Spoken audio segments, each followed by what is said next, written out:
Have you ever had that sinking feeling when a customer wants to buy your product, but it's out of stock?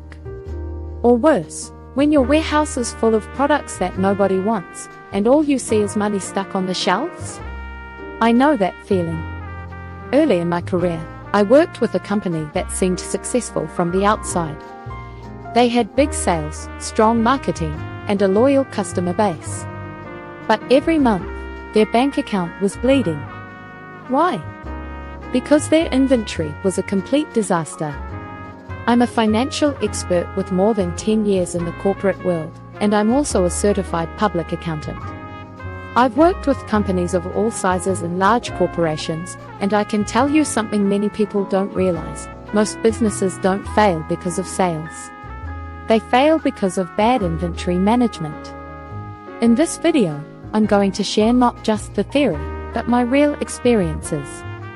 You'll see how poor inventory control almost killed one company, and how a few simple principles turned another business around completely. Stay with me until the end, because I'll reveal the mindset shift that can literally save your business thousands of dollars a year. The story begins. A costly lesson. Let me take you back to one of my first big projects.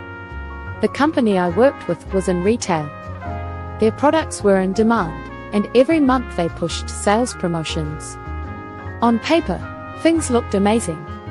But when I looked closer at their balance sheet, I realized something shocking. Their inventory levels were higher than their actual sales. They were ordering way too much. Imagine spending $100,000 on stock that just sits there, gathering dust. That's money trapped. Not earning interest, not helping the company grow, just sitting. Even worse, many of these products expired or became outdated. By the end of the year, they had to write off thousands of dollars in obsolete stock. That was the first time I understood that inventory isn't just stuff in a warehouse. It's money in a different form. My turning point, discovering the principles of inventory management.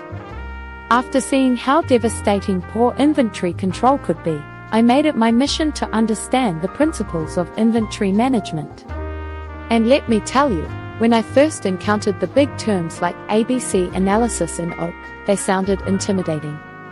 But when I applied them in practice, I realized they were actually simple and incredibly powerful.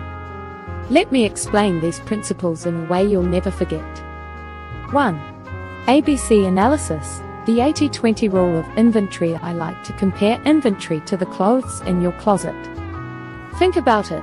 You probably wear 20% of your clothes 80% of the time. The same thing happens in a business. A small group of products often generates the majority of your sales and profits. That's where ABC analysis comes in. A items are your top performing products. They bring in the most revenue, and you need to monitor them carefully. B items are important, but not as critical. C items? They barely move the needle.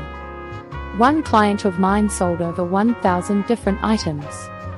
But when we applied ABC analysis, we discovered that just 50 products, less than 5% of their catalog, brought in 70% of their profits.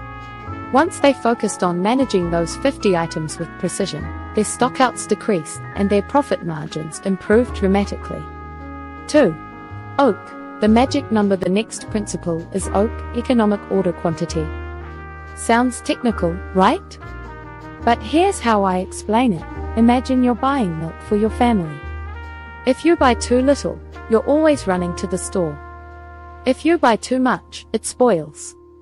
Oak is about finding the sweet spot, ordering just enough to balance cost without waste. For businesses, Oak tells you the optimal order size so you're not overstocking or understocking. I once worked with a company that was ordering small quantities every week, which meant high shipping costs. After calculating Oak, we realized they could order a bit more at once, reduce shipping, and still avoid overstock. That small change saved them tens of thousands per year. 3. Safety stock. Your insurance policy. If you've ever run out of toilet paper at home, you understand safety stock. It's the little extra you keep on hand, just in case. In business, it's essential because demand is unpredictable. One Christmas season, a client of mine ran out of their best-selling item a week before the holidays. That single mistake cost them not only sales but also reputation. After that, they introduced a safety stock level, a buffer that prevented stockouts in peak seasons. 4. FIFO versus LIFO. Don't let your products rot. Another principle is inventory flow. Think about your fridge again. If you always put the new milk in front and forget the old one, eventually the older milk spoils. That's what happens in warehouses too. FIFO, first in, first out, ensures that the oldest items get sold first. In industries like food, it's absolutely critical. I once saw a company lose an entire pallet of products because they weren't tracking expiration dates properly. After switching to FIFO, that problem disappeared. Putting principles into action. Here's the thing, knowing these principles is one thing. Using them in practice is another. And this is where I've seen companies succeed or fail. Take, for example, a small e-commerce seller I advised. She started by keeping all her stock in her garage. Orders were growing fast, but she was constantly running out of her best sellers while sitting on piles of slow-moving items. We applied ABC analysis to identify her top products. Then we calculated OAK so she knew exactly how much to reorder and when. Finally, we set up a simple system to follow FIFO so nothing went stale. Within 3 months, her cash flow stabilized, and she doubled her monthly profit. That's the power of applying inventory principles in the real world. The big secret, inventory is money. Here's the mindset shift that changed everything for me. Inventory is not just boxes on a shelf, it's money. When you see your warehouse, don't think of it as space. Think of it as a giant wallet. Every product sitting there is cash you can't use until you sell it. If you have too much, you'll broke even if your shelves are full. If you have too little, you miss out on sales. The moment I started looking at inventory as money, I became sharper in every decision.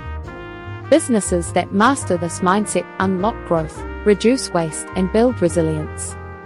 So here's what I want you to take away from this story. Inventory management is not optional. It's not a boring back office task. It's the engine that keeps your business alive. If you ignore it, you risk cash flow problems, wasted resources, and unhappy customers. But if you master it, with simple tools like ABC analysis, OAK, safety stock, and FIFO, you'll save money, keep customers happy, and set your business up for long-term success. Now I'd love to hear from you. What's your biggest challenge with inventory? Too much stock, or always running out? Leave a comment below, because your story might help others too. If this video was helpful, please give it a like, subscribe for more business and finance insights, and share it with someone who needs to hear this today. Remember, smart businesses don't just sell products. They master their inventory.